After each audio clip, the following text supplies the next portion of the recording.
Hi all, ഇന്ന് നമ്മൾ നെറ്റിൻ്റെയും ഗേറ്റിൻ്റെയും കുറച്ച് പ്രീവിയസ് ഇയർ ക്വസ്റ്റ്യൻസ് ആണ് ചെയ്യുന്നത്. കഴിഞ്ഞ പാർട്ട് 1 വീഡിയോയുടെ പ്രീവിയസ് ഇയേഴ്സാണിത്. ദാറ്റ് ഈസ് ബോർ റേഡിയസും അതുപോലെ തന്നെ ഹൈഡ്രജൻ സ്പെക്ട്രവും ഡിഫറെൻറ്റ് എനർജീസിൻ്റെ ഒക്കെ, അതുപോലെ തന്നെ മ്യൂവോൺ പോസിട്രോൺ ഒക്കെ പഠിച്ചുവല്ലോ, അതിൻ്റെയാണ് ചെയ്യുന്നത്. അപ്പോൾ ആദ്യത്തെ ക്വസ്റ്റ്യൻ നോക്കിയേ. A muon from cosmic rays is trapped by a proton to form a hydrogen like atom. Cosmic റേസിൽ നിന്നുള്ള മ്യൂവോൺ എന്ത് ചെയ്തേക്കുവാണ്? ട്രാപ്പ് ചെയ്തേക്കുവാണ്. ആര് ട്രാപ്പ് ചെയ്തേക്കുവാണ്? ഒരു പ്രോട്ടോൺ അതിനെ ട്രാപ്പ് ചെയ്തേക്കുവാണ്. അങ്ങനെ അതൊരു ഹൈഡ്രജൻ ലൈക്ക് ആറ്റമായി. അപ്പോൾ മ്യൂവോണിക് ആറ്റം ആയെന്നാണ് അതിൻ്റെ അർത്ഥം. മ്യൂവോണിക് ആറ്റം എന്ന് പറയുമ്പോൾ അവിടെ ഇലക്ട്രോൺ കാണത്തില്ല, പകരം ഒരു മ്യൂവോൺ ആയിരിക്കും അവിടെ ഉണ്ടാകുക. അതായിരിക്കും ആ ന്യൂക്ലിയസിന് ചുറ്റും കറങ്ങുന്നത്. അത് പാർട്ട് 1 വീഡിയോയിലുണ്ട്, അതൊന്ന് കേൾക്കുക കേട്ടോ. Given that a muon is approximately 200 times heavier than electron. അപ്പം ഒരു കാര്യം പറഞ്ഞിട്ടുണ്ട്, മ്യൂവോൺ എന്ന് പറയുന്ന എന്താണെങ്കിലും 200 ടൈംസ് എന്താ പറയുക, ഹെവിയർ ദാൻ ഇലക്ട്രോണിൻ്റെ മാസ്സാണ്. അങ്ങനെയാണെങ്കിൽ the longest lambda of the spectral line of such an atom will be. ഒന്നും നോക്കണ്ട, ഒറ്റ കാര്യമുള്ളൂ, ലോങ്ങസ്റ്റ് ലാംഡ എന്നാണ് പറഞ്ഞേക്കുന്നത്. എന്താണ് ആക്ച്വലി ലോങ്ങസ്റ്റ് ലാംഡ എന്ന് വെച്ചാൽ നമുക്ക് അറിഞ്ഞിരിക്കണം. നമ്മൾ പറഞ്ഞിട്ടുണ്ട് ബാൽമർ അല്ലെങ്കിൽ ഹൈഡ്രജൻ സ്പെക്ട്രത്തിൽ നമ്മൾ പറഞ്ഞു, ലോങ്ങസ്റ്റ് ലാംഡ എന്ന് പറയുമ്പോൾ, ലോങ്ങസ്റ്റ് വേവ് ലെങ്ത് എന്ന് പറയുമ്പോൾ ഷോർട്ടസ്റ്റ് എനർജിയാണ്. വേവ് ലെങ്ത് എന്ന് പറയുന്നത് ഇൻവേഴ്സ്ലി പ്രൊപ്പോർഷണൽ ടു എനർജിയാണ്. അപ്പോൾ ഇവിടെ എന്താ ചെയ്യുകയെന്ന് വെച്ചാൽ, ലോങ്ങസ്റ്റ് വേവ് ലെങ്ത് എന്നാണ് പറയുന്നതെങ്കിൽ അതിൻ്റെ അർത്ഥം നമ്മൾക്ക് അവിടെ ട്രാൻസിഷൻസ് അറിഞ്ഞിരിക്കണം. ഇവിടെ പറയുന്നുണ്ട് in the analogue of the Lyman series എന്ന് പറയുന്നുണ്ട്. അപ്പോൾ ലൈമൻ സീരീസ് എന്ന് പറയുമ്പോൾ ആദ്യത്തെ സീരീസാണ്. അപ്പോൾ ലൈമൻ സീരീസ് എന്ന് പറയുമ്പോൾ ഫൈനലായിട്ട് എപ്പോഴും ഗ്രൗണ്ട് സ്റ്റേറ്റിലോട്ടായിരിക്കും ഒരു ഇലക്ട്രോൺ ട്രാൻസിറ്റ് ചെയ്ത് വരുന്നത്. അപ്പോൾ ഗ്രൗണ്ട് സ്റ്റേറ്റ് എന്ന് പറഞ്ഞാൽ 1 ആണ്, 0 അല്ല, 1 ആണ്. ഇനി ഇനിഷ്യൽ എവിടെ നിന്നാണ് കണ്ടുപിടിക്കണം. അതിനുവേണ്ടി ഇവർ പറഞ്ഞിരിക്കുന്നത് ലോങ്ങസ്റ്റ് വേവ് ലെങ്ത് എന്ന് പറയുന്നുണ്ട്. അപ്പോൾ ലോങ്ങസ്റ്റ് വേവ് ലെങ്ത് എന്ന് പറയുന്നത് ഏറ്റവും അടുത്തിരിക്കുന്ന ലൈനാണ്, അതായത് ഗ്രൗണ്ട് സ്റ്റേറ്റിന് ഏറ്റവും അടുത്തിരിക്കുന്നത്. അപ്പോൾ ഗ്രൗണ്ട് സ്റ്റേറ്റിൻ്റെ തൊട്ട് മണ്ടയ്ക്ക് ഫസ്റ്റ് എനർജി ലെവലാണ്, അപ്പോൾ ഞാൻ 2 എന്നിട്ടു. ഓക്കെ, അപ്പോൾ അതാണ് ലോങ്ങസ്റ്റ് ലെവൽ. ഇനി അതേസമയം നമുക്ക് ഷോർട്ടസ്റ്റ് ലാംഡയാണ് കണ്ടുപിടിക്കേണ്ടതെങ്കിൽ, ഷോർട്ടസ്റ്റ് ലാംഡ, ലൈമൻ സീരീസിൻ്റെ ഷോർട്ടസ്റ്റ് ലാംഡ എന്ന് പറയുന്നത് ഫൈനൽ എപ്പോഴും ഗ്രൗണ്ട് സ്റ്റേറ്റ് n=1 ആയിരിക്കും. പക്ഷേ ഇനിഷ്യൽ എന്ന് പറയുന്നത് ഇൻഫിനിറ്റി ആയിരിക്കും. അതെപ്പോഴും ഓർത്തോണം. ഷോർട്ടസ്റ്റ് വേവ് ലെങ്തിൽ ലാർജസ്റ്റ് എനർജി ആയിരിക്കും. ഓക്കെ, അപ്പോൾ അതായത് ഇൻഫിനിറ്റി ആയിരിക്കും. എനിവേ, അപ്പോൾ ഇത് രണ്ടും എഴുതാൻ പറ്റി. അങ്ങനെയാണെങ്കിൽ ഇതിൻ്റെ അകത്തുനിന്ന് എനിക്ക് എന്താ കണ്ടുപിടിക്കേണ്ടത്? അപ്പോൾ എന്താണേലും ലോങ്ങസ്റ്റ് ആയിട്ടുള്ള വേവ് ലെങ്ത് ആണ്. എനിക്ക് ഓൾറെഡി അറിയാം, സ്പെക്ട്രത്തിൻ്റെ case 1/λ = Rydberg constant 1/nf² minus 1/ni². പക്ഷെ ഇവിടെ ഒരു തിരുത്തുണ്ട്. ഇവിടെ വരുമ്പോൾ റൂട്ട്ബർഗ് കോൺസ്റ്റൻ്റ് അല്ല, പകരം റൂട്ട്ബർഗ് അല്ലെങ്കിൽ ആർ മ്യൂ ആണ്. അതായത് മ്യൂവോണിൻ്റെ റൂട്ട്ബർഗ് കോൺസ്റ്റൻ്റ് എന്ന് നമുക്ക് പറയാൻ പറ്റും. അപ്പോൾ 1/λ = മ്യൂവോണിൻ്റെ റൂട്ട്ബർഗ് കോൺസ്റ്റൻ്റ് എന്തായിരുന്നു? ആർ മ്യൂ എന്ന് പറയുന്നത് എന്തായിരുന്നു? 2.043 × 10⁻⁹ ആയിരുന്നു. അപ്പോൾ 1/λ എന്ന് പറയുന്നത് 2.043. ഓക്കെ, അപ്പോൾ ഇതാണ് ഇക്വേഷൻ. എൻ ഫൈനൽ ലൈമൻ സീരീസിൻ്റെ ഏത് ട്രാൻസിഷൻ നടന്നാലും ഫൈനൽ ലൈൻ എന്ന് പറയുന്നത് 1 ആണ്. ഇനി ഇത് ലോങ്ങസ്റ്റ് വേവ് ലെങ്ത് എന്ന് പറഞ്ഞതുകൊണ്ട് തന്നെ 1ന് തൊട്ട് മുകളിലുള്ള ലൈനായിരിക്കും അടുത്തത്. ഓക്കെ, അപ്പോൾ ഇങ്ങനെ കിട്ടും, വിച്ച് ഈസ് ഈക്വൽ ടു 2.043 × 10⁻⁹. ഇനി ഇതെന്ന് പറഞ്ഞാൽ 1/1 എന്ന് വെച്ചാൽ അത് 1 തന്നെ, മൈനസ് ഇതിൻ്റെ സ്ക്വയർ എന്ന് പറയുന്നത് 4 ആണ്. അപ്പോൾ ഇത് ഇങ്ങോട്ട് ക്രോസ് ചെയ്യുന്ന സമയത്ത് 4 - 1/4, 4 - 1 എന്ന് വെച്ചാൽ 3/4 എന്ന് വരും. അപ്പോൾ എങ്ങനെ വരും ഇത്? അപ്പോൾ 1/λ എന്ന് പറയുന്നത് ഇത്രയാണ്. ഇതിൻ്റെ അകത്ത് ലോങ്ങസ്റ്റ് വേവ് ലെങ്ത് ലോങ്ങസ്റ്റ് കണ്ടുപിടിക്കാനായിട്ട് 2.043 × 10⁻⁹ അതായത് ഒരു മിനിറ്റ്, അതായത് ലാംഡ, അതായത് ലോങ്ങസ്റ്റ് വേവ് ലെങ്ത് എന്ന് പറയുന്നത് ഇത് റെസിപ്രോക്കലായിട്ടായിരുന്നു കിടന്നത്. അപ്പോൾ ലാംഡ കാണാൻ ഇതിൻ്റെ മൊത്തത്തിലുള്ള റെസിപ്രോക്കൽ 1/2.043 × 10⁻⁹ നേരെ തിരിച്ച് റെസിപ്രോക്കൽ 4/3. ഇത്രയും ചെയ്യുമ്പോഴാണ് നമുക്ക് ആൻസർ കിട്ടുക. അപ്പോൾ ഇത്രയും ഒന്ന് സോൾവ് ചെയ്ത് നോക്കിയാൽ എത്രയാണ് കിട്ടുക എന്ന്. എത്രയാണ് കിട്ടുക നോക്കിയേ. ആൻസർ വരുന്നത് എത്രയാണെന്നറിയോ? ആൻസർ എന്ന് പറയുന്നത് 6.52 ഇൻറ്റു 10⁻⁻10 മീറ്റർ എന്നാണ് വരിക. അതിനെ ആങ്സ്ട്രോമിലാക്കാൻ മീറ്ററാണ് വലുത്. അപ്പോൾ 6.52 ഇൻറ്റു 10⁻⁻10 മീറ്ററാണ് വലുത് ആങ്സ്ട്രോമിനെക്കാട്ടിൽ. അപ്പോൾ മീറ്റർ വലുതിൽ നിന്ന് ചെറുതിലേക്ക് പോകാനായിട്ട് എന്ത് ചെയ്താൽ മതി ഇൻറ്റു ചെയ്താൽ മതി. അപ്പോൾ ഇൻറ്റു 10⁻10 ഇൻറ്റു ചെയ്യുന്ന സമയത്ത് നമുക്ക് കിട്ടുന്ന ഉത്തരം എന്ന് പറയുന്നത് എത്ര ആയിരിക്കും? എത്ര കിട്ടാമെന്ന് നോക്കിയേ. That is 6.526 angstrom. അപ്പോൾ മീറ്ററിനെ ആങ്സ്ട്രോമിലാക്കുന്നതും, അതായത് നമുക്ക് ഓപ്ഷൻ മീറ്ററിലാണെങ്കിൽ അങ്ങനെ തന്നെ ഇട്ടാൽ മതി, അല്ലെങ്കിൽ ആങ്സ്ട്രോമിലേക്ക് ജസ്റ്റ് ഒന്ന് മാറ്റി കൊടുക്കാം. അപ്പോൾ ഇതെന്താ ഇപ്പം മിസ്സ് പറഞ്ഞത്?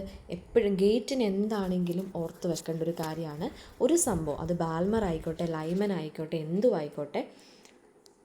ഇപ്പം ലൈമൻ ആണെങ്കിൽ ലോങ്ങസ്റ്റ് ആയിട്ടുള്ള വേവ് ലെങ്ത് എന്ന് പറയുമ്പോൾ n ഫൈനൽ 1ഉം n ഇനിഷ്യൽ ഫസ്റ്റ് ലൈൻ എന്നാണെങ്കിൽ 2 ആയിരിക്കും. ഓക്കെ, ഇനി ലൈമൻ്റെ തന്നെ ഷോർട്ടസ്റ്റ് ലാംഡ ആണെങ്കിൽ n ഫൈനൽ 1ഉം n ഇനിഷ്യൽ എന്ന് പറയുന്നത് ഇൻഫിനിറ്റി ആയിരിക്കും. ഈ സെയിം കേസ് ഒന്ന് പറഞ്ഞേ, ബാൽമറിൻ്റെ കേസ് ഒന്ന് പറഞ്ഞേ. ഇപ്പോൾ ബാൽമർ സീരീസ് ആണെങ്കിൽ അവിടുത്തെ പ്രത്യേകത എന്താ? ബാൽമർ എന്ന് പറയുമ്പോൾ ഫസ്റ്റ് ലൈൻ ആയിരിക്കും, NF ഫൈനൽ എപ്പോഴും ഫസ്റ്റ് ലൈൻ ആയിരിക്കും. First line in the sense 2 first line ആയിരിക്കും. അപ്പോൾ ഇതിൻ്റെ ലോങ്ങസ്റ്റ് വേവ് ലെങ്ത് എന്ന് പറയുന്നത് ഇതിന് തൊട്ട് മുമ്പുള്ള NI = 3 ആയിരിക്കും. ലോങ്ങസ്റ്റ് വേവ് ലെങ്ത് ഇതാണ്. ഷോർട്ടസ്റ്റ് വേവ് ലെങ്ത് എന്ന് പറയുമ്പോൾ NF എന്താണെങ്കിലും എപ്പോഴും 2 ആണ്. ഇനി N ഇനിഷ്യൽ എന്ന് പറയുന്നത് ഇൻഫിനിറ്റി ആയിരിക്കും. ബാൽമർ, ഇനിയും ലൈമൻ, ബാൽമർ, പാഷൻ ആണോ, ലൈമൻ, അടുത്ത ഏതാണോ അതനുസരിച്ച് മാറിക്കൊണ്ടിരിക്കും. അതിൻ്റെ NF എന്ന് പറയുന്നത് 3 ആകും. അങ്ങനെ മാറിക്കൊണ്ടിരിക്കും. ഈ ഒരു കൺസെപ്റ്റ് മനസ്സിലായില്ലെങ്കിൽ ഒന്നുകൂടെ ചോദിക്കുക. കാരണം ഇത് ഗേറ്റിന് ഇമ്പോർട്ടൻ്റ് ആയിട്ടുള്ളൊരു കൺസെപ്റ്റാണ്. ഗേറ്റിലായിരിക്കും ഇങ്ങനത്തെ ക്വസ്റ്റ്യൻസ് കൂടുതലും വരിക. അടുത്തത് ഇതെന്ന് പറയുന്നത്, ഈ ക്വസ്റ്റ്യൻ 2013 ചോദിച്ചതാണ്. നേരത്തെ ചോദിച്ചത് 2013 ക്വസ്റ്റ്യനാണ്. ഈ ക്വസ്റ്റ്യൻ ഇത് 2024 ക്വസ്റ്റ്യൻ ആണ് കേട്ടോ. ഈ ക്വസ്റ്റ്യൻ നോക്കിയേ. The bond dissociation energy of molecule is defined as the energy required to dissociate ചെയ്ത്. അതായത് ബോണ്ട് ഡിസോസിയേഷൻ എനർജി, ഒരു മോളിക്യൂളിൻ്റെ ബോണ്ട് ഡിസോസിയേഷൻ എനർജി എന്ന് പറയുന്നത് ഒരു പെർട്ടിക്കുലർ എനർജിയാണ്. അതായത് അത് ഡിസോസിയേറ്റ് ചെയ്യാൻ എടുക്കുന്ന എനർജീനെയാണ് പറയുന്നത്. അപ്പോൾ for hydrogen atom and H2 and H2+ മോളിക്യൂളിൽ ദ ബോണ്ട് ഡിസോസിയേഷൻ എനർജി തന്നിട്ടുണ്ട്. അപ്പോൾ രണ്ട് കേസുകളിൽ H2വിൻ്റെയും H2+ൻ്റെയും ബോണ്ട് ഡിസോസിയേഷൻ എനർജി. അപ്പോൾ ബോണ്ട് ഡിസോസിയേഷൻ എനർജി എന്താണെന്ന് പഠിക്കണം. If the equation for the bond length of both H2 and H2+. അപ്പം equation for the bond length, അപ്പം ഈ H2വിൻ്റെയും H+ൻ്റെയും എന്ത് തന്നിട്ടുണ്ട്? ഡിസോസിയേഷൻ എനർജി തന്നിട്ടുണ്ട്. ഇനിയും ഇവരുടെ രണ്ടിൻ്റെയും ബോണ്ട് ലെങ്ത് സെയിം ആണെന്ന് വിചാരിക്കുക, ഐഡൻറ്റിക്കൽ ആണെന്ന് വിചാരിക്കുക. അങ്ങനെയാണെങ്കിൽ ionisation potential of H2 molecule will be closer. അങ്ങനെയാണെങ്കിൽ H2 മോളിക്യൂളിൻ്റെ അയണൈസേഷൻ പൊട്ടൻഷ്യലാണ് ചോദിച്ചേക്കുന്നത്. ഇതിന് മുമ്പ്, ഇത് 2024 ക്വസ്റ്റ്യൻ ആണ്. ഇതിന് മുമ്പായിട്ട് കുറച്ച് കൺസെപ്റ്റുകൾ, ഡിഫറെൻറ്റ് എനർജീസ് നമുക്കൊന്ന് നോക്കിയിട്ട് വരാം. ഓക്കെ, അപ്പം ഇവിടെ നമുക്ക് പറഞ്ഞിരിക്കുന്ന കാര്യം എഴുതി വെക്കാം. ദാറ്റ് ഈസ് H2 ഹൈഡ്രജൻ, ഒരു മിനിറ്റ്,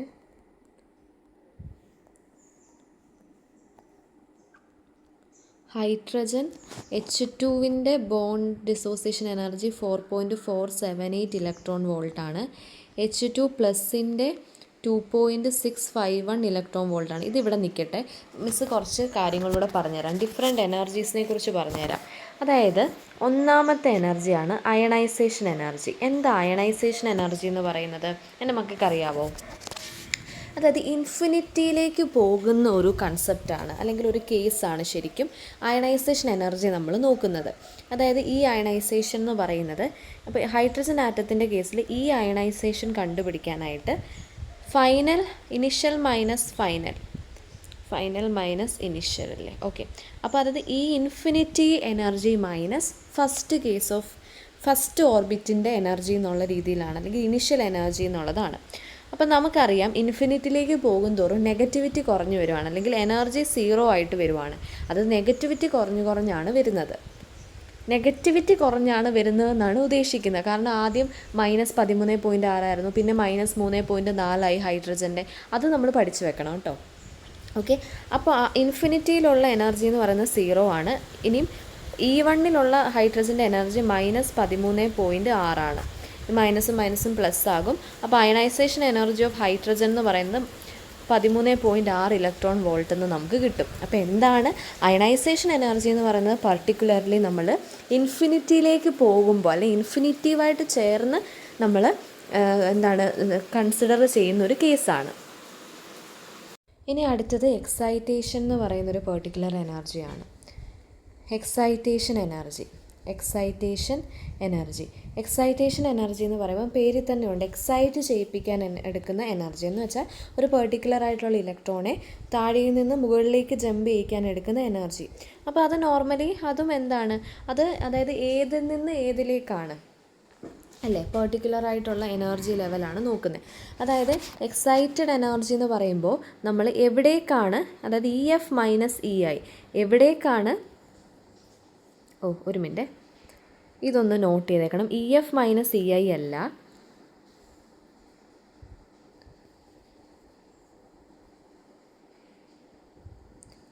E2 - E1 എന്നുള്ള ലെവൽ. അതായത് എവിടേക്കാണ് അത് എക്സൈറ്റ് ചെയ്ത് പോയത്, തിരിച്ചെങ്ങോട്ടേക്കാണ് വരുന്നത്, ആ ഒരു കേസ്. നേരത്തെ അങ്ങനെ തന്നെയല്ലേ നമ്മൾ പറഞ്ഞത്, എങ്ങോട്ടേക്കാണ് പോകുന്നത്, ഈ ഇൻഫിനിറ്റിയിലേക്കാണ് പോകുന്നത്, മൈനസ് എങ്ങോട്ടേക്കാണ് വരുന്നത്, അല്ലേ, എവിടേക്കാണ് പോകുന്നത് എന്നുള്ള രീതിയിൽ. ഓക്കെ. അപ്പം ആ ഒരു കൺസിഡറേഷനിൽ നമ്മൾ ചെയ്താൽ മതിയാവും. അപ്പോൾ E2 എന്ന് പറയുന്നത് ഇപ്പോൾ മിസ് പറയാണ് n=1 നിന്ന് n=2 എനർജി ലെവലിലേക്കാണ്, ഹൈഡ്രജൻ്റെ കേസിലേക്കാണ് പോയെന്ന് പറഞ്ഞാൽ എക്സൈറ്റേഷൻ എനർജി കണ്ടുപിടിക്കാൻ n=1 n=2, അപ്പോൾ പോയത് n=2ലേക്കാണ്. അപ്പോൾ E2. ഇനി ഓൾറെഡി എനിക്കറിയാം n=2 ഓർബിറ്റലിലെ ഹൈഡ്രജൻ്റെ എനർജി എന്ന് പറയുന്നത് -3.4 ആണ്. മൈനസ് n=1ലുള്ള ഹൈഡ്രജൻ്റെ എനർജി എന്ന് പറയുന്നത് -13.6 ആണ്. അപ്പം ഈ മൈനസും മൈനസും പ്ലസ് ആയിപ്പോയി. അതൊക്കെ ചെയ്യുമ്പോൾ നമുക്ക് ആൻസർ കിട്ടും. ഓക്കെ. അപ്പോൾ -3.4 + 13.6 എന്ന് പറയുമ്പോൾ +10.2 ഇലക്ട്രോൺ വോൾട്ട് ആണ്. അപ്പോൾ ഈ എനർജിയുടെ കേസൊക്കെ ഒന്ന് ശ്രദ്ധിച്ചു കഴിഞ്ഞാൽ നെഗറ്റിവിറ്റി ഇല്ലയെന്ന് മനസ്സിലാകും കേട്ടോ. അപ്പോൾ അയണൈസേഷൻ എനർജിയൊക്കെ സിമ്പിളായിട്ട് കണ്ടുപിടിച്ചിട്ട് ഓപ്ഷനിൽ നെഗറ്റീവും നെഗറ്റീവ് ഇല്ലാത്ത ഓപ്ഷൻസ് ഒക്കെ കൊടുക്കാം. നോർമലി നമ്മൾ എനർജി ചെയ്യുന്ന സമയത്ത് ഹൈഡ്രജൻ ആറ്റത്തിന് നെഗറ്റീവ് ഉണ്ട് ഇക്വേഷനിൽ. പക്ഷേ ഇങ്ങനെ ബൈൻഡിങ് എനർജി അതുപോലെയുള്ള എനർജീസിനൊക്കെ ആ നെഗറ്റീവ് എന്ന് പറയുന്നത് പോസിറ്റീവായിട്ട് മാറുകയാണ് ചെയ്യുന്നത്. ഇനി ബൈൻഡിങ് എനർജി എന്തായിരിക്കും? ബൈൻഡിങ് എനർജി എന്ന് പറയുന്നത് ഏറ്റവും നമുക്ക് ഫെമിലർ ആയിട്ടുള്ളൊരു എനർജിയാണ് അല്ലേ.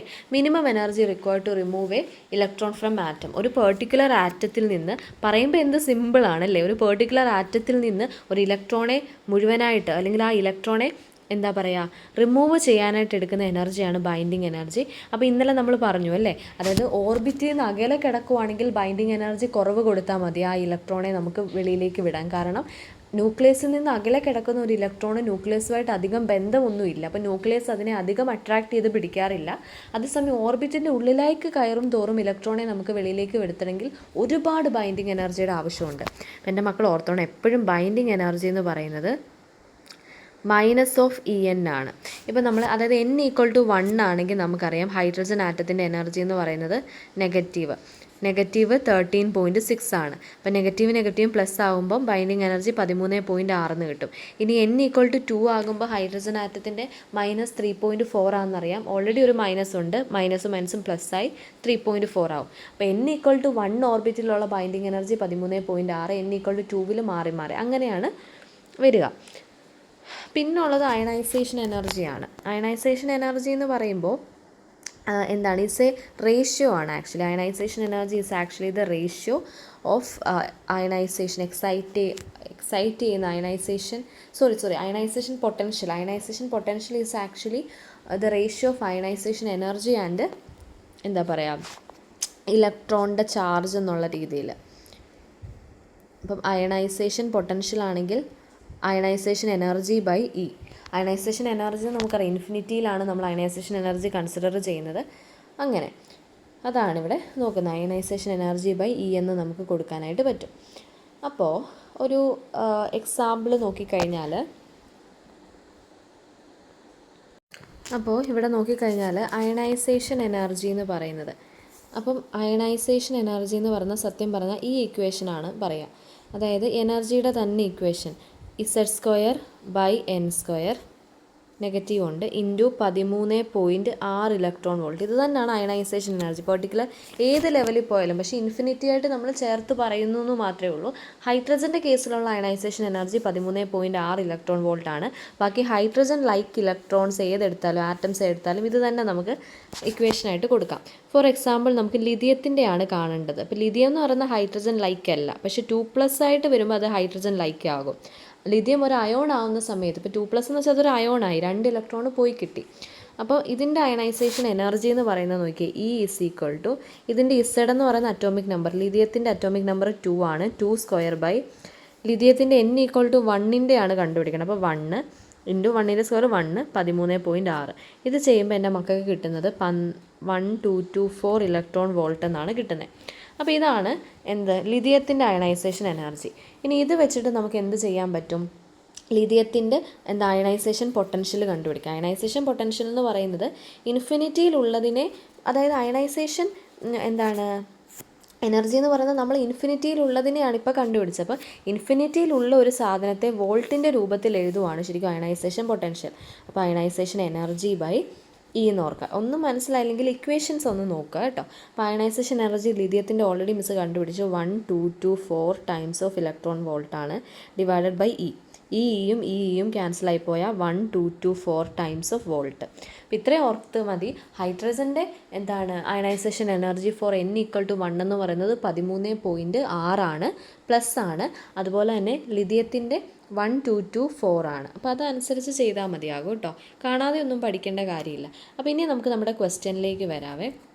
അപ്പോൾ ക്വസ്റ്റ്യൻ എന്താണെങ്കിലും 2 കാര്യങ്ങളുടെ H2-ൻ്റെ H2+ൻ്റെയും ഡിസോസിയേഷൻസ് എനർജി തന്നിട്ടുണ്ട്. ഓക്കെ, അപ്പോൾ ഇതാണ് തന്നേക്കുന്ന ഡിസോസിയേഷൻ എനർജി 2 പേരുടെ തന്നിട്ടുണ്ട്. അയണൈസേഷൻ എനർജിയാണ് കണ്ടുപിടിക്കേണ്ടത്. അത് കണ്ടുപിടിക്കാനുള്ള ഇക്വേഷൻ ഓൾറെഡി എനിക്കിതാണെന്നറിയാം. ഇനി ഡിസോസിയേഷൻ എനർജി, പക്ഷേ ഡിസോസിയേഷൻ എനർജി തമ്മിൽ അയണൈസേഷൻ എനർജിക്ക് ഒരു റിലേഷനുണ്ട്. അതായത് അയണൈസേഷൻ എനർജി ഡിസോസിയേഷൻ എനർജി തന്ന dissociation energy of first minus dissociation energy of second plus എന്ത് ചെയ്താൽ മതി, അയണൈസേഷൻ എനർജി ഓഫ് ഹൈഡ്രജൻ ചെയ്താൽ മതി. മനസ്സിലായോ? ഹൈഡ്രജൻ്റെ കേസിലാണ് മിസ് പറയുന്നത്, ഹൈഡ്രജൻ ലൈക്ക് ആറ്റത്തിൻ്റെ കേസാണ് പറയുക. ഒരു ഇക്വേഷൻ എന്ന് പറയുന്ന അയണൈസേഷൻ പൊട്ടൻഷ്യൽ കണ്ടുപിടിക്കാൻ അയണൈസേഷൻ എനർജി ബൈ E, അല്ലെങ്കിൽ ഡിസോസിയേഷൻ എനർജിയുടെ case dissociation energy minus dissociation energy അടുത്ത കമ്പോണൻറ്റിൻ്റെ പ്ലസ് എന്ത് ചെയ്താൽ മതി, അയണൈസേഷൻ എനർജി ഓഫ് ഹൈഡ്രജൻ ചെയ്താൽ മതി. ഇത് വളരെ സിമ്പിളായിട്ട് മിസ് ഓർക്കാനായിട്ടുള്ള എളുപ്പത്തിൽ നമ്മൾ പറയുന്നതാണ് കേട്ടോ. അപ്പം അതായത് നിങ്ങൾ ഓർത്ത് വെക്കണം, ഡിസോസിയേഷൻ എനർജിയും അതുപോലെ തന്നെ അയണൈസേഷൻ എനർജിയും തമ്മിലുള്ള റിലേഷനാണ് പറഞ്ഞത്. അങ്ങനെയാണെങ്കിൽ ഓൾറെഡി ഞാൻ പറഞ്ഞു അയണൈസേഷൻ എനർജി ഓഫ് ഹൈഡ്രജൻ എന്താണെന്ന് നമ്മൾ പറഞ്ഞു അല്ലേ. എനർജി ഓഫ് ഹൈഡ്രജൻ എന്ന് പറയുന്നത് 13.6 ആണ്.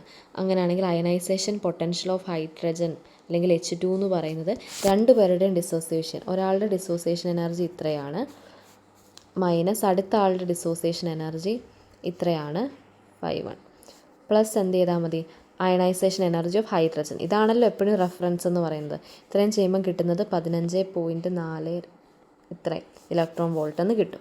ഇത് കിട്ടിയിട്ടുണ്ടോ എന്ന് നോക്കുക കേട്ടോ. അപ്പോൾ ഇത്രയാണ് ഈ ക്വസ്റ്റ്യൻ്റെ ആൻസർ. ഇത് അടുത്ത നമ്മുടെ പ്രീവിയസ് ഇയർ ക്വസ്റ്റ്യൻ ആണ്. എന്താ ചോദിച്ചേക്കുന്നത്? ഇത് wave length of the first Balmer line of hydrogen. അപ്പോൾ എൻ്റെ മക്കളൊന്ന് ഓർത്തേ, അതായത് ഫസ്റ്റ് ബാൽമർ ലൈൻ ഓഫ് ഹൈഡ്രജൻ്റെ ഫസ്റ്റ് ലൈൻ, ബാൽമർ സീരീസിൻ്റെ ഫസ്റ്റ് ലൈൻ ഏതാണെന്നൊന്ന് പറഞ്ഞേ, മനസ്സിലൊന്ന് വിചാരിക്കണം കേട്ടോ. അപ്പോൾ അത് തന്നിട്ടുണ്ട്, 656 ആണെന്ന് പറഞ്ഞിട്ടുണ്ട്. അങ്ങനെയാണെങ്കിൽ wave length of the corresponding line for a hydrogen atom with, അങ്ങനെയാണെങ്കിൽ അതായത് ഫസ്റ്റ് ബാൽമർ ലൈൻ ഓഫ് ഹൈഡ്രജൻ്റെ തന്നിട്ടുണ്ട്. അങ്ങനെയാണെങ്കിൽ വേറൊരു ലൈനിൻ്റെ, അത് ഹൈഡ്രജൻ ആറ്റത്തിൻ്റെ തന്നെ വേറൊരു the wave length of corresponding line for a hydrogen atom with Z = 6, അതായത് അറ്റോമിക് നമ്പർ 6ഉം ന്യൂക്ലിയർ മാസ് 19.92 × 10⁻⁻27 ഉള്ള ഒരു ലൈൻ, കറസ്പോണ്ടിങ് ലൈനിൻ്റെ വേവ് ലെങ്ത് ആണ് കണ്ടുപിടിക്കുക. അപ്പോൾ അതെങ്ങനെ കണ്ടുപിടിക്കാമെന്ന് നോക്കാം. ഓക്കെ, ഇത് വേവ് ലെങ്ത് ഫോർ എ, ഈ H2 എന്ന് ഞാൻ എഴുതിയേക്കുന്നത് കണ്ടോ, ഇത് wave length four a H2 അല്ല, അതെന്ന് പറയുന്നത് ഹൈഡ്രോജനിക് ആറ്റം എന്നാണ് അർത്ഥം കേട്ടോ. The wave length for the hydrogenic atom with Z = 6. അപ്പോൾ അതൊന്ന് നോട്ട് ചെയ്തോണേ. ക്വസ്റ്റ്യനിലൊരു mistake, for a H2 atom എന്ന് വെച്ചാൽ ഫോർ എ ഹൈഡ്രോജനിക് ആറ്റം, അതായത് ഹൈഡ്രജൻ പോലെ ഇരിക്കുന്ന Z = 6 അറ്റോമിക് എന്താണ് നമ്പറുള്ള ഒരു ആറ്റത്തിൻ്റെയാണ് കണ്ടുപിടിക്കുന്നത്. അപ്പോൾ ഹൈഡ്രോജനിക് ആറ്റം എന്ന് പറയുമ്പോഴാണ് നമ്മൾ വിചാരിക്കേണ്ടത് ഓക്കെ ഹൈഡ്രജൻ്റെ നമ്മൾ പഠിച്ച ഇക്വേഷൻസ് ഒക്കെ അവിടെ യൂസ് ചെയ്ത് കണ്ടുപിടിച്ചാൽ മതിയാകും. ഓക്കെ, ക്വസ്റ്റ്യൻ എഴുതിയെടുത്തോ. അപ്പോൾ വേവ് ലെങ്ത് ഓഫ് എച്ചിൽ ഇത് തന്നിട്ടുണ്ട്, അതായത് ആദ്യത്തെ ലൈനിൻ്റെ തന്നിട്ടുണ്ട് 656 നാനോമീറ്റർ ആണ് തന്നിട്ടുണ്ട്.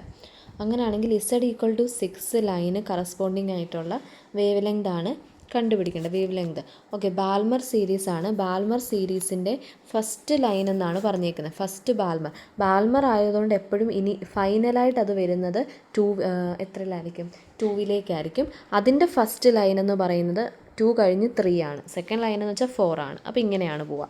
അപ്പോൾ ഏതായാലും ഇതിൻ്റെയാണ് തന്നേക്കുന്നത്. അതായത് 1/λ equal to R infinity of 1 final എന്ന് വെച്ചാൽ 2ൻ്റെ സ്ക്വയർ മൈനസ് 1/3യുടെ സ്ക്വയർ ഇനിഷ്യൽ. അതിൻ്റെ ഉത്തരമാണ് ആക്ച്വലി എന്തെന്ന് പറയുന്നത് ലാംഡ. ഓക്കെ 1/λ. അപ്പോൾ അതിൻ്റെ ഉത്തരമാണ് 1/656 നാനോമീറ്റർ എന്ന് തന്നേക്കുന്നത്. ഓക്കെ, അങ്ങനെയാണെങ്കിൽ ഇതിന് കറസ്പോണ്ടിങ് ആയിട്ടുള്ള അടുത്ത ലൈൻ. ഓക്കെ ഇവിടെ ഒരു സിമ്പിളായിട്ടുള്ളൊരു കാര്യം മിസ്സ് പറഞ്ഞുതരാം കേട്ടോ. അതായത് ഏതൊരു ക്വസ്റ്റ്യനും ഒരു പെർട്ടിക്കുലറായിട്ടുള്ള ഹൈഡ്രജൻ്റെ ഒരു ലൈനിൻ്റെ കാര്യം, ഏറ്റവും എഫക്റ്റീവായ വഴി, അതായത് ഏതൊരു ഹൈഡ്രജൻ്റെയും വേവ് ലെങ്ത് തന്നിട്ട് വേറൊരു അറ്റോമിക് നമ്പർ ഉള്ള വേറൊരു ഹൈഡ്രജൻ ലൈക്കായിട്ടുള്ള ആറ്റത്തിൻ്റെ ലാംഡ കണ്ടുപിടിക്കാൻ പറഞ്ഞ എൻ്റെ മക്കൾ ഓർത്തോണം. എപ്പോഴും ഇങ്ങനെയാണ്. നമുക്ക് കണ്ടുപിടിക്കാൻ പറഞ്ഞ ആറ്റത്തിൻ്റെ ലാംഡ എന്ന് പറയുന്നത് ഹൈഡ്രജൻ്റെ എന്താണ് given lambda by Z raise to square. Z എന്ന് പറയുന്നത് ആരുടെയാണോ ലാംഡ കണ്ടുപിടിക്കേണ്ട ആ ആറ്റത്തിൻ്റെ അറ്റോമിക് നമ്പർ. എന്താണ് this is actually a simple equations. Competitive എക്സാംസിന് നമുക്ക് യൂസ് ചെയ്യാൻ പറ്റുന്ന സിമ്പിൾ ഇക്വേഷനാണ്. അതായത് ഒരു ആറ്റത്തിൻ്റെ ഹൈഡ്രജൻ ലൈക്ക് അല്ലെങ്കിൽ ഹൈഡ്രജൻ്റെ ഒരു പെർട്ടിക്കുലർ സീരീസിൻ്റെ ലാംഡ തന്നിട്ട് വേറെ ഹൈഡ്രജൻ ലൈക്ക് ആറ്റത്തിൻ്റെ ലാംഡ കണ്ടുപിടിക്കാൻ പറഞ്ഞാൽ ഇതാണ് ഇക്വേഷൻ. അപ്പോൾ മിസ് ആദ്യം ഇതിൻ്റെ റൂട്ട് ബർഗ് കോൺസ്റ്റൻ്റ് ഒക്കെ എഴുതാൻ പോയല്ലോ. അപ്പോൾ അങ്ങനെ എഴുതണ്ട, കാരണം അത് കുറേ സമയം എടുക്കും. അപ്പോൾ നമ്മൾ ആദ്യം അങ്ങനെ ഒന്ന് എഴുതി നോക്കി, പക്ഷേ വേറൊരു സിമ്പിൾ രീതി ഉണ്ടെന്ന് മനസ്സിലായപ്പോൾ ഇത് ചെയ്താൽ മതിയാകും. അപ്പോൾ നമുക്ക് കണ്ടുപിടിക്കേണ്ട എന്താണ് ലാംഡ ഓഫ് ഇസഡ് ആണ്. ഇസഡ് ഈക്വൽ ടു 6 ആണ്. ഓക്കെ, അപ്പോൾ ലാംഡ എച്ച് നമുക്ക് ഓൾറെഡി ഗിവൺ ആണ് 656 നാനോമീറ്റർ ആണ്. ഇസഡ് ഈക്വൽ ടു 6 ആയിട്ടുള്ള ആളുടെയാണ്. അപ്പോൾ 6ൻ്റെ സ്ക്വയർ ആണ് ഇവിടെ ആക്ച്വലി നമ്മൾ ചെയ്യേണ്ടത്. That is 36. ചെയ്യുമ്പോൾ 18.22 നാനോമീറ്റർ എന്നാണ് കിട്ടുന്നുണ്ടോ എന്ന് നോക്കുക കേട്ടോ. അപ്പോൾ ഇതാണ് ഇതിൻ്റെ ആൻസർ. മനസ്സിലായല്ലോ. അപ്പോൾ നോർമലി മിസ് ആദ്യം പോയത് ബാൽമർ സീരീസ് തന്നിട്ടുണ്ട് ഫസ്റ്റ് ലൈൻ. അപ്പോൾ 1/λ തന്നിട്ടുണ്ട്. R infinity 1 - NF square minus 1/NI square ഒക്കെ ചെയ്യാൻ പോയി. പക്ഷെ അങ്ങനെ വേണ്ട, അതിനെക്കണ്ട് സിമ്പിളായിട്ട് ഈ ഒരു കേസ് നമ്മൾ ഓർത്ത് വെക്കുക. ഒരെണ്ണം ഗിവൺ ആണെങ്കിൽ അടുത്തതിൻ്റെ ഹൈഡ്രജനുമായിട്ട് റെസ്പെക്റ്റ് ചെയ്ത് കണ്ടുപിടിക്കാൻ അറിയണം. അടുത്തത് ഈ ക്വസ്റ്റ്യൻ നോക്കിക്കേ. ഇതും ഒരു ഇയറിൽ ചോദിച്ച ക്വസ്റ്റ്യനാണ്. ആദ്യത്തെ അയണൈസേഷൻ പൊട്ടൻഷ്യൽ ഓഫ് കെ തന്നിട്ടുണ്ട്. The ionization potential of K is 4.34 electron volt ആണ്. The electron affinity of chlorine തന്നിട്ടുണ്ട് 3.82 EV ആണ്. And the equilibrium separation of KCl തന്നിട്ടുണ്ട് 0.3 നാനോമീറ്റർ. ഇക്വിലിബ്രിയം സെപ്പറേഷൻ അല്ലെങ്കിൽ ഡിസ്റ്റൻസ് അല്ലെങ്കിൽ റേഡിയസ് ആണ് 0.3. അങ്ങനെയാണെങ്കിൽ KCl മോളിക്യൂളിനെ ഡിസോസിയേറ്റ് ചെയ്യാനായിട്ടുള്ള എനർജി, ഇത്രയും നാളും നമ്മൾ അയണൈസേഷൻ എനർജിയും ബൈൻഡിങ് എനർജിയും ഒക്കെ ആയിരുന്നു കാൽക്കുലേറ്റ് ചെയ്തത്. അതുപോലെ തന്നെ ഡിസോസിയേഷൻ എനർജി തന്നിട്ട് അയണൈസേഷൻ പൊട്ടൻഷ്യലും അയണൈസേഷൻ എനർജിയും കണ്ടുപിടിക്കാൻ പഠിച്ചു. ഇവിടെ നമുക്ക് എന്താ തന്നിരിക്കുന്നത്? ഇലക്ട്രോൺ അഫിനിറ്റിയും കാര്യങ്ങളും ഒക്കെ തന്നിട്ട് ഡിസോസിയേഷൻ എനർജിയാണ് കണ്ടുപിടിക്കേണ്ടത്. അപ്പോൾ അത് നമുക്ക് ചെയ്യാം കേട്ടോ. ഇത്രയാണ് ഗിവൺ ആയിട്ടുള്ള കാര്യം. കെയുടെ അയണൈസേഷൻ പൊട്ടൻഷ്യൽ തന്നിട്ടുണ്ട്, ഇലക്ട്രോൺ അഫിനിറ്റി ക്ലോറിൻ്റെ തന്നിട്ടുണ്ട്, റേഡിയസ് തന്നിട്ടുണ്ട്. അങ്ങനെയാണെങ്കിൽ KClനെ K ആയിട്ടും Cl ആയിട്ടും ഡിസോസിയേറ്റ് ചെയ്ത് എടുക്കുന്ന എത്രമാത്രം എനർജി എടുക്കുമെന്നാണ് ചോദ്യം. അപ്പോൾ ഡിസോസിയേഷൻ എനർജി കണ്ടുപിടിക്കാൻ ഒന്ന് ഓർത്ത് വയ്ക്കുക. അതായത് ഇവരെ സെപ്പറേറ്റ് ചെയ്യാൻ, ഇപ്പോൾ KCl എന്ന് പറയുന്ന ആൾക്കാരെ സെപ്പറേറ്റ് ചെയ്യാൻ എന്തുമാത്രം എനർജി എടുക്കും? അതിനായിട്ട് ഞാൻ ലോജിക്കലി ചിന്തിച്ചാൽ ഇവരെ ഇങ്ങനെ പിടിച്ചു നിർത്തുന്ന എനർജി എത്രയാണെന്ന് നോക്കിക്കഴിഞ്ഞാൽ അതിൻ്റെ എക്സ്ട്രാ എനർജി കൊടുത്തു കഴിഞ്ഞാൽ ഇതിനെ എനിക്ക് ഡിസോസിയേറ്റ് ചെയ്യാൻ പറ്റില്ലേ? അല്ലേ? രണ്ടുപേരും ഒന്നിച്ച് നിൽക്കുകയാണെങ്കിൽ അവരുടെ ബോണ്ടിനെ എത്രമാത്രം സ്ട്രോങ് ആണോ അതിൻ്റെ ഇരട്ടി നമ്മൾ സ്ട്രോങ്നെസ് ഉപയോഗിച്ച് തകർത്ത് കഴിഞ്ഞാൽ അവരെ ഡിസോസിയേറ്റ് ചെയ്ത് വിടാൻ പറ്റും. അപ്പോൾ ആദ്യം നമുക്ക് മനസ്സിലാക്കേണ്ട ഇവർ രണ്ടുപേരും ഒട്ടി അല്ലെങ്കിൽ ഇവർ രണ്ടുപേരും എത്ര ബോണ്ടിലാണ്, എത്ര എനർജിയിലാണ് ഒന്നിച്ച് നിൽക്കുന്നതെന്ന് അറിയണം. അതായത് ഒരു സംഭവം ആറ്റത്തിൽ ഇലക്ട്രോൺസ് അല്ലെങ്കിൽ ആറ്റങ്ങൾ തമ്മിൽ ഒന്നിച്ച് നിൽക്കുമ്പോൾ അവിടെ ഉണ്ടാവുന്ന പൊട്ടൻഷ്യൽ അല്ലെങ്കിൽ ഫോഴ്സ് എന്ന് പറയുന്നത് കൂളം ഫോഴ്സ് അല്ലെങ്കിൽ കൂളം പൊട്ടൻഷ്യലാണ്. അപ്പോൾ ഒന്നും എനിക്കറിയില്ല, പക്ഷേ ഡിസോസിയേഷൻ എനർജി കണ്ടുപിടിക്കാൻ പറയുമ്പോൾ ഒരു കാര്യം എനിക്കറിയാം. ഡിസോസിയേഷൻ എനർജി കണ്ടുപിടിക്കണമെങ്കിൽ ഇവർ തമ്മിൽ ഇവർക്ക് സ്വയം ഇവർ ചൊരിയുന്ന ഇവരുടെ ആ ഒരു ഫോഴ്സ് അല്ലെങ്കിൽ ഇവരുടെ അട്രാക്ഷൻ എന്താണെന്ന് കണ്ടുപിടിക്കണം. അപ്പം ഇതാണ് ഇക്വേഷൻ. കൂളം എനർജി എന്ന് പറയുന്നത് ഇവർ തമ്മിലുള്ള എനർജി എന്ന് വെച്ചാൽ 1/4πε0 Q²/r. 1/4πε0 ഓൾറെഡി അതൊരു കോൺസ്റ്റൻറ്റ് ടേം ആണ്. നമുക്ക് എപ്പോഴും അറിയാവുന്ന അതിൻ്റെ വാല്യൂ ആണ്. ദാറ്റ് ഈസ് അറിയത്തില്ല, ഇപ്പം തന്നെ പഠിച്ചു പോക്കണം.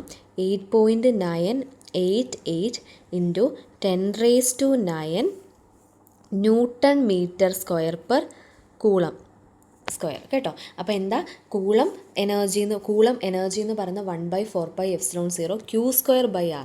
ക്വസ്റ്റ്യൻ ചെയ്യാൻ പോകുമ്പോൾ ഇവിടെ സ്ക്വയർ ഉണ്ടോ സ്ക്വയർ ഇല്ലേ എന്നൊക്കെ കൺഫ്യൂഷൻ വരും. ക്യൂവിന് സ്ക്വയർ ഉണ്ട് /r. ഓക്കെ, അപ്പോൾ 1/4πε0യുടെ വാല്യൂ എന്താ മക്കളെ? 8.988 ഇൻറ്റു 10⁻⁹ ഇങ്ങനെ എടുത്താൽ മതി. ഇൻറ്റു 10⁻⁴ വെറുതെ ഉള്ള 9, മൈനസ് ഒന്നുമില്ല. ഇനി ക്യൂ എന്താ? ക്യൂവിൻ്റെ വാല്യൂ എന്താ? ക്യൂവിൻ്റെ വാല്യൂ ഓൾറെഡി നമുക്കറിയാം, ചാർജ് 1.6 ഇൻറ്റു 10⁻⁻19.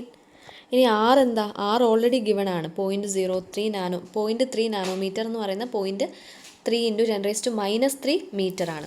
അതെല്ലാം ഇട്ട് സബ്സ്റ്റിറ്റ്യൂട്ട് ചെയ്യുക കേട്ടോ. സബ്സ്റ്റിറ്റ്യൂട്ട് ചെയ്യുമ്പോൾ കിട്ടുന്ന വാല്യൂ മിസ് എഴുതാം. ഇതിങ്ങനെയാണ് കിട്ടുന്നത്. ഇതെല്ലാം ചെയ്യുമ്പോൾ 4.79 എന്നാണ് കിട്ടുന്നത്. അതായത് എന്താണ് ഇത്രയും ചെയ്യുന്ന സമയത്ത് മുകളിൽ എനിക്ക് തോന്നുന്നു 7.669 into 10⁻⁻25 joule per 1.6 into 10⁻⁻9. Okay. അതായത് ഇത്രയും ചെയ്യുമ്പോൾ ഇത്രയും ജൂൾ എന്നാണ് കിട്ടുന്നത്. ഇതിന് ഇലക്ട്രോൺ വോൾട്ടിലോട്ടാക്കണം. ഇലക്ട്രോൺ വോൾട്ടിലോട്ടാക്കാൻ ജൂൾ ഡിവൈഡഡ് ബൈ 1.6 ഇൻറ്റു 10⁻⁻19 ചെയ്താൽ മതി. അപ്പോൾ അത് ജൂളിലോട്ടായി കിട്ടും. ആ ഉത്തരം എന്ന് പറയുന്നത് 4.8 ഇലക്ട്രോൺ വോൾട്ട് അല്ലെങ്കിൽ 4.79 ഇലക്ട്രോൺ വോൾട്ട് എന്നാണ് കിട്ടുക. അപ്പോൾ ഇവിടെ ഞാൻ പറഞ്ഞ കൂളം എനർജി എനിക്ക് കിട്ടി. ഇപ്പോൾ കൂളം എനർജി എന്ന് പറയുന്നത് 4.79 ഇലക്ട്രോൺ വോൾട്ട്. അങ്ങനെയാണെങ്കിൽ ഡിസോസിയേഷൻ എനർജി എന്ന് പറയുന്നത് കൂളം എനർജി മൈനസ് ഇവർക്കുണ്ടാവുന്ന എക്സസ് എനർജി നോക്കിയാൽ മതി. എക്സസ് എനർജി, ഓക്കെ, അതായത് ആ എക്സസ് എനർജി കാൽക്കുലേറ്റ് ചെയ്താൽ മതിയാകും. അപ്പോൾ ആ എക്സസ് എനർജി ആയിരിക്കും, അപ്പോൾ ഈ ഒരു ടേം ആയിരിക്കും നമ്മൾ എന്ത് പറയുക, ഡിസോസിയേഷൻ എനർജി എന്ന് പറയുന്നത്. അപ്പോൾ അല്ലെങ്കിൽ ആ എക്സസ് എനർജി നമ്മൾ ഡിസോസിയേഷൻ എനർജി ആയിട്ട് ഉപയോഗിക്കുന്നു എന്നുള്ളൊരർത്ഥമാണ്. അപ്പോൾ എക്സസ് എനർജി കണ്ടുപിടിക്കാൻ എന്താണ് ഗിവൺ ആയിട്ടുള്ള കാര്യങ്ങൾ ഏതൊക്കെയാണ്? Ionisation energy to convert K to K+. അപ്പോൾ 4.34 എന്ന് വെച്ചാൽ അയണൈസേഷൻ പൊട്ടൻഷ്യൽ തന്നിട്ടുണ്ട്. അപ്പോൾ എക്സസ് എനർജി കണ്ടുപിടിക്കണം. എക്സസ് എനർജി കണ്ടുപിടിക്കാൻ അയണൈസേഷൻ പൊട്ടൻഷ്യൽ എത്രയാണോ മൈനസ് ഇലക്ട്രോൺ അഫിനിറ്റി ചെയ്താൽ മതിയാകും. അതായത് ഇത് നമുക്ക് സ്റ്റാൻഡേർഡ് ഇക്വേഷൻസ് ആയിട്ട് പഠിക്കാൻ പറ്റുമോ എന്ന് വെച്ചാൽ ഓരോ ക്വസ്റ്റിനും ഓരോ രീതിയിലായിരിക്കും ചോദിക്കുക. അപ്പോൾ ഇതൊക്കെ നമ്മൾ മനസ്സിലാക്കേണ്ട കൺസെപ്റ്റുകളാണ്. ഡിസോസിയേഷൻ എനർജി എന്ന് വെച്ചാൽ coulomb energy minus excess energy. Excess energy കാണാൻ അയണൈസേഷൻ പൊട്ടൻഷ്യൽ ഒരു പെർട്ടിക്കുലർ തന്നിട്ടുണ്ടെങ്കിൽ അതേ മൈനസ് ഇലക്ട്രോൺ അഫിനിറ്റി ചെയ്താൽ മതിയാവും. അപ്പോൾ ഇത് രണ്ടും കൂടെ മൈനസ് ചെയ്യുമ്പോൾ ഉത്തരം 0.52 ഇലക്ട്രോൺ വോൾട്ട് എന്ന് കിട്ടും. ഓക്കെ, അങ്ങനെയാണെങ്കിൽ ഫൈനലായിട്ടുള്ള നമ്മുടെ ഡിസോസിയേഷൻ എനർജി എങ്ങനെ വരും? Dissociation energy equal to Coulomb energy already നമുക്കറിയാം 4.79 ഇലക്ട്രോൺ വോൾട്ടാണ് minus excess energy 0.52 which is equal to 4.27 electron volt. ഇതാണ് ഉത്തരം, ഇതാണ് ആൻസർ. ഓക്കെ, അപ്പോൾ ഡിസോസിയേഷൻ എനർജി കണ്ടുപിടിക്കാൻ പറയുമ്പോൾ കൂളം എനർജി കണ്ടുപിടിക്കുക 1/4πε0 Q²/r, where 1/4πε0 is 8.898 into 10⁻⁹. Okay, അങ്ങനെയാണെങ്കിൽ ഇതൊന്ന് ഹോംവർക്കായിട്ട് ചെയ്യുമോ ഈ ക്വസ്റ്റ്യൻ? അതായത് wave length for first Balmer line തന്നിട്ടുണ്ട്. അങ്ങനെയാണെങ്കിൽ Z=3യുടെ വേവ് ലെങ്ത് ആണ് കണ്ടുപിടിക്കേണ്ടത്. ഓൾറെഡി നമുക്കറിയാം ഹൈഡ്രജൻ്റെ തന്നിട്ടുണ്ടെങ്കിൽ വേറെ ഒരെണ്ണത്തിൻ്റെ കണ്ടുപിടിക്കാൻ എന്ത് ചെയ്താൽ മതിയാകും? വേറെ ഒരെണ്ണത്തിൻ്റെ കണ്ടുപിടിക്കാൻ ഹൈഡ്രജൻ്റെ എത്രയാണോ ബൈ തന്നിരിക്കുന്നതിൻ്റെ അറ്റോമിക് നമ്പറിൻ്റെ സ്ക്വയർ. ഇവിടെ ലിഥിയം ആണെന്ന് പറഞ്ഞിട്ടുണ്ട്, Z തന്നിട്ടുണ്ട്, സബ്സ്റ്റിറ്റ്യൂട്ട് ചെയ്യുക. എന്നിട്ട് ആൻസർ പറയണം കേട്ടോ. ആൻസർ കിട്ടുന്നത് എനിക്ക് തോന്നുന്നു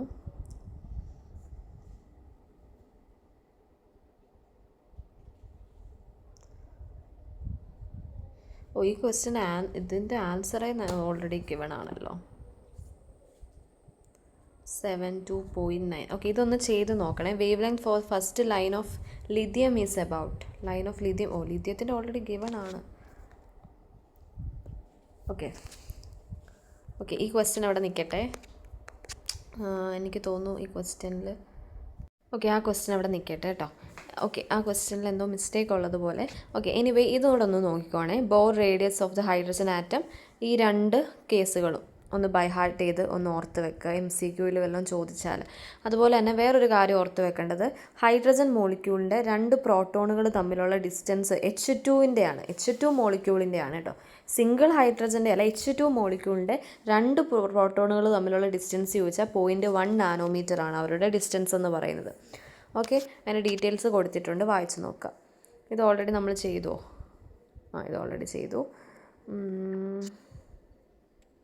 ഈ ക്വസ്റ്റ്യൻ നോക്കിയാൽ calculate the wave length of 8th line of the Balmer series. 8th line of the Balmer series എന്ന് വെച്ചാൽ എന്താണെങ്കിലും ബാൽമർ ആയതുകൊണ്ട് ഫൈനൽ എന്ന് പറയുന്നത് NF=2 ആയിരിക്കും.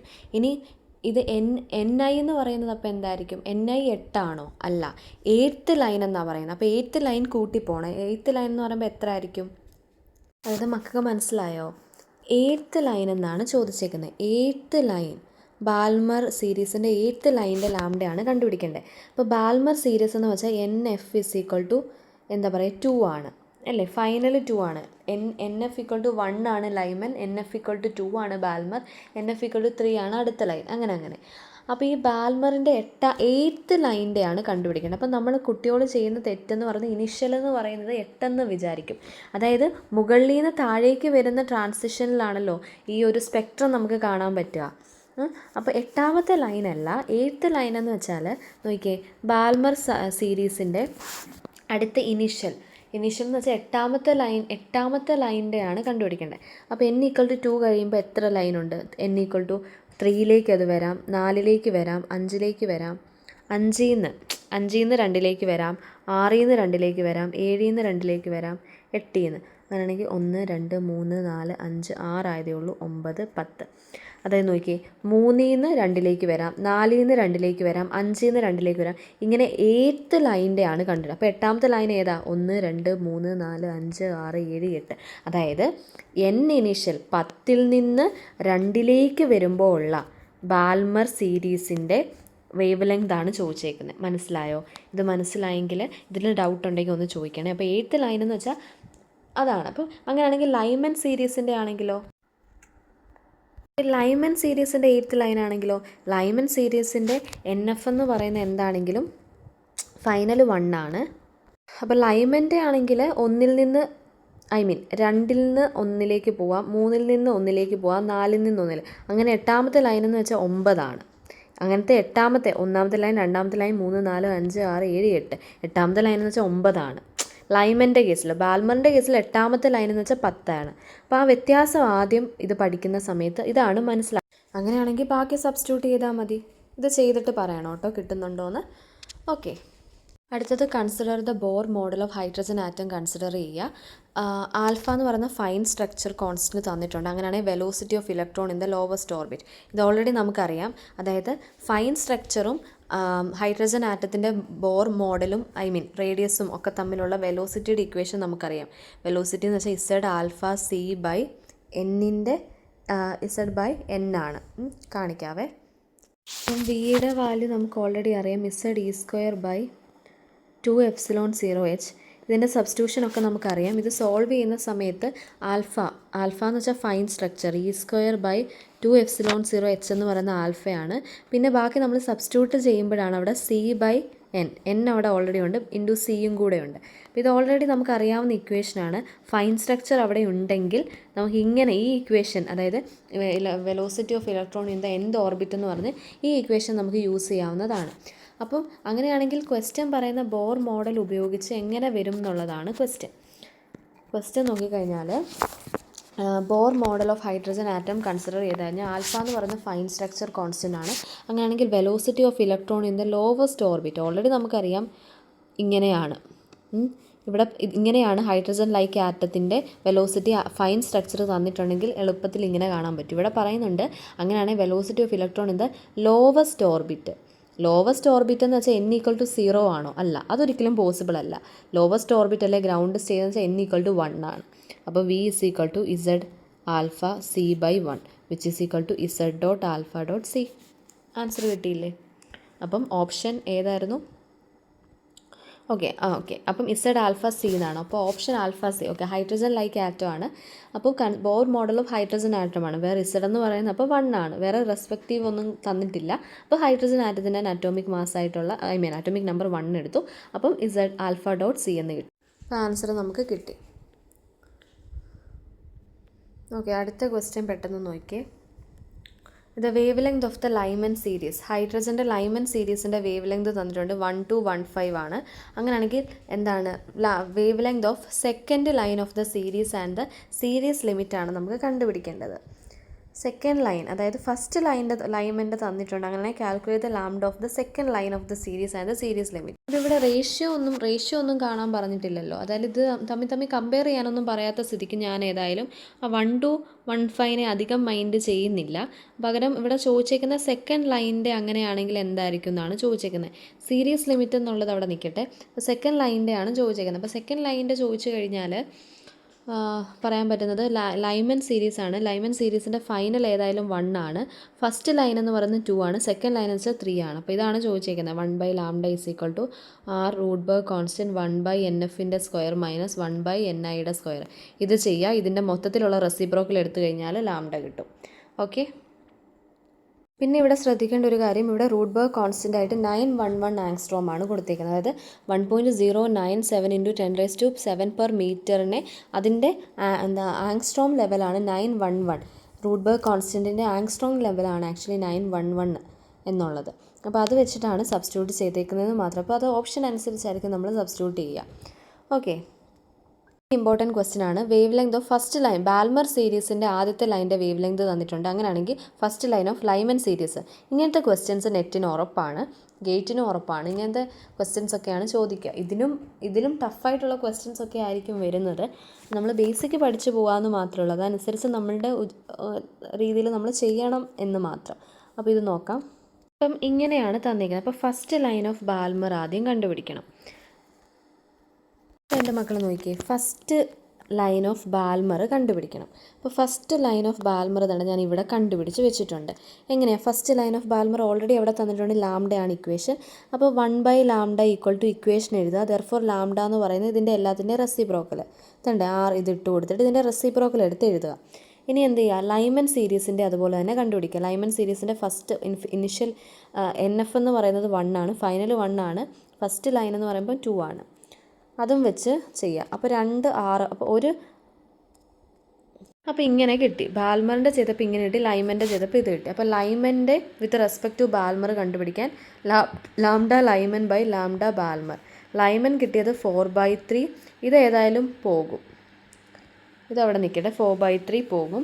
അതുപോലെ തന്നെ ബാൽമറിൻ്റെ ഓൾറെഡി തന്നിട്ടുണ്ട് ലാംഡ = അതായത് ഇത്രയും ലാംഡ എന്നാണ് തന്നിരിക്കുന്നത്. ലാംഡയും കൂടെ ഉണ്ട്. അതായത് ഇത്രയും ടെൻസ് ടു ലാംഡ. ലാംഡ എന്നുള്ളത് ഗിവൺ ആണല്ലോ. അതായത് ഫസ്റ്റ് ലൈനിൻ്റെ ലാംഡ എന്ന് പറയുന്നതാണെന്ന് തന്നിട്ടുണ്ട്. അപ്പോൾ ലാംഡയുടെ ഒരു പെർട്ടിക്കുലർ വാല്യൂ നമുക്ക് 36/5 ടൈംസ് ഓഫ് ലാംഡ എന്ന് കിട്ടിയെന്ന് വിചാരിക്കുക. അപ്പോൾ 4/3 ബൈ എന്താണ് 36/5 ടൈംസ് ഓഫ് ലാംഡ.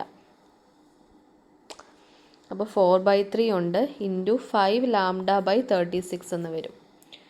ഇതിൻ്റെ ടേബിൾ 1, ഇത് 9ൻ്റെ ടേബിളിലുണ്ട്. ഇത് 5 λ/ ഇത് 3ഉം 9ഉം ആണോ? 3ഉം 9ഉം. അപ്പം 5 λ മുകളിൽ 3 × 9 എന്ന് പറയുന്നത് 27 അല്ലേ?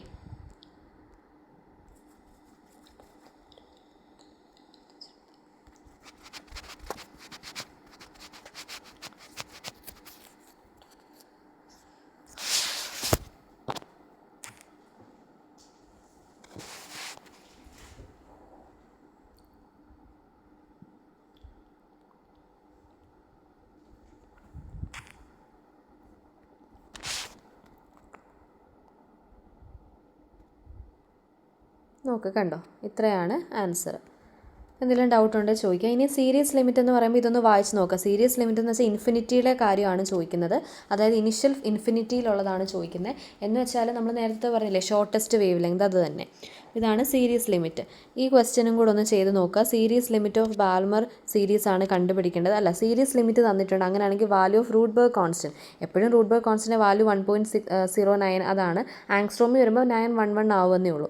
അപ്പോൾ സീരീസ് ലിമിറ്റ് എന്ന് പറയുമ്പോൾ ഇതിൻ്റെ അർത്ഥം എന്താ നോക്കിയാൽ, ഫൈനൽ എന്ന് പറയുമ്പോൾ ബാൽമർ ആയതുകൊണ്ട് 2ഉം സീരീസ് ലിമിറ്റ് ഇനിഷ്യൽ എന്ന് പറയുമ്പോൾ ഇൻഫിനിറ്റിയാണ് വരുന്നത്. 1/∞ പോകും. അപ്പോൾ ബാക്കി നമുക്ക് കിട്ടും. അത് വെച്ചിട്ട് നമുക്ക് അത് ചെയ്യേണ്ട കാര്യമില്ല, കാരണം റൂട്ട്ബർഗ് കോൺസ്റ്റൻറ്റ് എന്താണെന്ന് നമുക്കറിയാം, പെർ മീറ്റർ ആണെന്ന് അറിയാം. ഇതൊന്ന് നോക്കിയേ, അതായത് ഡി ബ്രോഗ്ലി ഹൈപ്പോത്തസിസ് അനുസരിച്ച് ഇലക്ട്രോണിൻ്റെ മൊമെൻറ്റത്തിന് എന്ത് സംഭവിക്കും? ഇലക്ട്രോണിൻ്റെ മൊമെൻറ്റം ഡബിൾ ആകുമ്പോൾ അതിൻ്റെ വേവ് ലെങ്തിന് എന്ത് സംഭവിക്കും? ഡി ബ്രോഗ്ലി വേവ് ലെങ്ത് അനുസരിച്ച് നമുക്കറിയാം ലാംഡ ഈസ് ഈക്വൽ ടു എന്താണ് h/mv എന്നുള്ളൊരു ഇക്വേഷൻ നമുക്കറിയാം. ഡി ബ്രോഗ്ലിയുടെ mv എന്ന് പറയുന്നതാണ് p = mv ആണ്. അതിൻ്റെ അകത്ത് ലാംഡ = h/p എന്നാണ് അർത്ഥം. അപ്പോൾ ഇലക്ട്രോണിൻ്റെ മൊമെൻറ്റം ഡബിൾ ആകുവാണെങ്കിൽ വേവ് ലെങ്തിന് എന്ത് സംഭവിക്കും? മൊമെൻറ്റം ഡബിൾ ആവുകയാണെങ്കിൽ വേവ് ലെങ്ത് ഇൻവേഴ്സ്ലി പ്രൊപ്പോർഷണൽ അല്ലേ. മൊമെൻറ്റം ഡബിൾ ആവുകയാണെങ്കിൽ വേവ് ലെങ്ത് കുറയും, ഹാഫായിട്ട് കുറയും. ആൻസർ ഹാഫായിട്ട് കുറയും. ഇത് നോക്കി, ഇത് അതായത് ഇന്നലെ പഠിച്ച കൺസെപ്റ്റിൻ്റെ ഒരു സിമ്പിൾ ക്വസ്റ്റ്യൻ ആണ്. എനർജി ഫോർ ലിഥിയം ആണ്, അതായത് ലിഥിയം 2+ ആണ്, വെറുതെ ലിഥിയം അല്ല, ലിഥിയം 2+ ആണ് കണ്ടുപിടിക്കേണ്ടത്. എനർജി ഹൈഡ്രജൻ ലൈക്ക് ആറ്റത്തിൻ്റെ എനർജി കണ്ടുപിടിക്കാൻ എനിക്കറിയാം. -13.6 × Z² ചെയ്താൽ മതി. ഇക്വേഷൻ പഠിച്ചു വെക്കുക. -13.6 × Z എന്ന് പറയുന്നത് ലിഥിയത്തിൻ്റെ ഇതെന്ന് പറയുന്നത് 3² ആണ്. അപ്പോൾ 3യുടെ സ്ക്വയർ ചെയ്യുക, n². n എന്ന് വെച്ചാൽ ഫസ്റ്റ് ഓർബിറ്റലിൻ്റെ ആണ് കണ്ടുപിടിക്കേണ്ടത്. അപ്പോൾ 1. അപ്പോൾ ഇത് സോൾവ് ചെയ്യുക കേട്ടോ. ഇത് സോൾവ് ചെയ്യുമ്പോൾ നമുക്കൊരു ഉത്തരം കിട്ടും. അത്ര ഇലക്ട്രോൺ വോൾട്ടാണ്. എനിക്ക് തോന്നുന്നു ചിലപ്പോൾ 122.4 ഇലക്ട്രോൺ വോൾട്ട് ആണെന്ന് തോന്നുന്നു, ഉറപ്പില്ല, ഒന്ന് ചെയ്ത് നോക്കണം. ഇനി അടുത്ത ക്വസ്റ്റ്യൻ കണ്ടു. ഇത് പ്രീവിയസ് ഇയർ ക്വസ്റ്റ്യൻ ആണ്. അതായത് പ്രോട്ടോൺ എന്ന് പറയുന്നത് 10 times heavier than the ground state energy of the electron in the hydrogen atom would have been. അപ്പോൾ ഈ ക്വസ്റ്റ്യൻ്റെ അർത്ഥം മനസ്സിലാക്കണം. ഇത് if the proton were 10 times heavier than the ground state energy of the electron in the hydrogen atom would have been. അതായത് proton 10 ഇരട്ടി heavier ആകുവാണെങ്കിൽ ground state എനർജിക്ക് എന്ത് സംഭവിക്കുമെന്നാണ്. അല്ലെങ്കിൽ ഇങ്ങനെ പറയാം, how would the electron's lowest energy level change if the proton mass was. അതായത് പ്രോട്ടോണിൻ്റെ മാസ് 10 ഇരട്ടി കൂടുവാണെങ്കിൽ ഇലക്ട്രോണിൻ്റെ ലോവസ്റ്റ് എനർജി ലെവലിന് എന്ത് സംഭവിക്കും എന്നുള്ളതാണ്. അപ്പോൾ question is asking like this. അപ്പോൾ നമുക്ക് ഓൾറെഡി അറിയാം റെഡ്യൂസ്ഡ് മാസൊക്കെ എന്താണെന്ന് അറിയാം. ഇതൊന്ന് വായിച്ച് നോക്കാം കേട്ടോ. ഇതിൻ്റെ ഉത്തരം എന്ന് പറയുന്നത് നോക്കിയേ, അതായത് MB നമുക്കറിയാം. റെഡ്യൂസ്ഡ് മാസ് എന്നുള്ള കൺസെപ്റ്റ് വരാൻ കാരണം പ്രോട്ടോൺ എന്നുള്ളത് ഹയർ ആകുമ്പോൾ എന്നുള്ളൊരു കേസ്. അപ്പോൾ റെഡ്യൂസ്ഡ് മാസ് ഇവിടെ നോക്കുക. MB കൂടുന്ന സമയത്ത് മാസ് ഓഫ് പ്രോട്ടോൺ കൂടുമ്പോൾ റെഡ്യൂസ്ഡ് മാസും കൂടും. ഗ്രൗണ്ട് സ്റ്റേറ്റ് എനർജി അപ്പോൾ നെഗറ്റീവ് ആകും. ഓർത്തെ, MB പ്രോട്ടോണിൻ്റെ മാസ് കൂടുമ്പം റെഡ്യൂസ്ഡ് മാസും കൂടും. അപ്പോൾ ground state energy becomes more negative ആണ് ആവുന്നത്. ഇനിയും ഇപ്പോൾ എനർജി മോർ ആകുമ്പം നെഗറ്റീവ്, മോർ ടൈറ്റ്ലി ബൗണ്ട്. അപ്പോൾ എനർജി കൂടുതലാണെന്ന് വെച്ചാൽ അത് ലോവസ്റ്റ് എനർജി ലെവൽ, അതായത് അവരിങ്ങനെ ന്യൂക്ലിയസായിട്ട് അടുത്ത് കിടക്കുന്നു എന്നാണ് അർത്ഥം. ഇഫ് ദ പ്രോട്ടോൺ ഹെവിയർ ആവുന്ന സമയത്ത് റെഡ്യൂസ്ഡ് മാസ് കൂടും, ബിക്കംസ് ക്ലോസർ ആകും to ME and energy become more negative, which means അപ്പോൾ പ്രോട്ടോൺ ഹെവിയർ ആവുന്ന സമയത്ത് അതിൻ്റെ ഭാരം അല്ലെങ്കിൽ അത് ഹെവി ആവുന്ന സമയത്ത് reduced mass become closer to mass of ഇലക്ട്രോണിനോട് അടുത്ത് വരും. എനർജി അവിടെ കുറയാണ് ചെയ്യുന്നത്. അതായത് പ്രോട്ടോണിൻ്റെ വലിപ്പം കൂടുന്തോറും നമ്മൾ നോക്കി, വലിപ്പം കൂടുന്തോറും അകലേക്ക് പോകുന്നു എന്നുള്ളൊരു കൺസെപ്റ്റ്. അതായത് ഓർബിറ്റൽസ് വേറൊരു രീതി പറഞ്ഞാൽ പ്രോട്ടോണിൻ്റെ ഹെവിയർ ആവുന്നതനുസരിച്ച് ഓർബിറ്റ്സ് ദൂരേക്ക് മാറുന്നു എന്നുള്ളൊരു കൺസെപ്റ്റ് ഓർത്താലും മതി. അപ്പോൾ അതിൻ്റെ എനർജി എന്ന് പറയുന്നത് എന്ത് സംഭവിക്കും? അതായത് എന്താണ്, ഇലക്ട്രോൺ വലിപ്പം കൂടുവാണെങ്കിൽ ഗ്രൗണ്ട് സ്റ്റേറ്റിന് എന്ത് സംഭവിക്കും? ഗ്രൗണ്ട് സ്റ്റേറ്റിൻ്റെ എനർജി എന്ന് പറയുന്നത് നെഗറ്റീവ് എനർജി എന്ന് വെച്ചാൽ കൂടുതലായിരിക്കും. The ground state energy becomes more negative ആകും. So the electron is tightly bound to the nucleus. It's same the energy is stronger. അപ്പോൾ എന്താ സംഭവിക്കുക? ഈ ഒരു കാര്യം ഓർത്താൽ മതി. പ്രോട്ടോണിൻ്റെ വലിപ്പം കൂടുന്ന സമയത്ത് അടുത്തുള്ളതെല്ലാം അടുത്ത് തന്നെ പിടിച്ചു നിർത്തും. അകലേക്ക് പോകും തോറും നെഗറ്റീവ് എനർജി കുറഞ്ഞു വരും. പക്ഷെ അടുത്തിരിക്കുമ്പോൾ ഹെവിയർ പ്രോട്ടോൺ ആണെങ്കിൽ പോലും അല്ലെങ്കിലും അടുത്തടുത്തിരിക്കുമ്പോൾ നെഗറ്റീവ് എനർജി വളരെ കൂടുതലായിരിക്കും. അപ്പം മോർ ആയിരിക്കും, ground state energy more negative ആകും അല്ലെങ്കിൽ കൂടുതലായിരിക്കും. അപ്പോൾ ഇത്രയാണ് കുറച്ച് പ്രീവിയസ് ഇയർ ക്വസ്റ്റ്യൻസ് ചെയ്യുക. എന്തെങ്കിലും ഡൗട്ട് ഉണ്ടെങ്കിൽ ചോദിക്കുക കേട്ടോ. ഇത് മാത്രം പോരാ, നിങ്ങളും എന്ത് ചെയ്യണം, കുറച്ച് ക്വസ്റ്റ്യൻസ് നമ്മളതും പ്രീവിയസ് ഇയർ കുറച്ച് ക്വസ്റ്റ്യൻസ് എന്താണെങ്കിലും സോൾവ് ചെയ്തിട്ടുണ്ട്. പക്ഷേ MCQ ടൈപ്പൊക്കെ നമുക്ക് ഗേറ്റിനൊന്ന് സോൾവ് ചെയ്യാം. ഇപ്പോൾ ഈ ആറ്റമിക് ആൻഡ് മോളിക്കുലാറിൻ്റെ എല്ലാം ചെയ്തതിന് ശേഷം മാത്രമേ, അതായത് മൊഡ്യൂൾസ് എല്ലാം കഴിഞ്ഞതിന് ശേഷം മാത്രമേ ഗേറ്റിൻ്റെ ഒരു ക്വസ്റ്റ്യൻ പേപ്പർ ആറ്റമിക് ആൻഡ് മോളിക്കുലാറിൻ്റെ ചോദിച്ച് എല്ലാം ഒന്ന് ഡിസ്കസ് ചെയ്യണമെന്ന് വിചാരിക്കുന്നു. അപ്പം അങ്ങനെ നമുക്ക് നോക്കാം കേട്ടോ.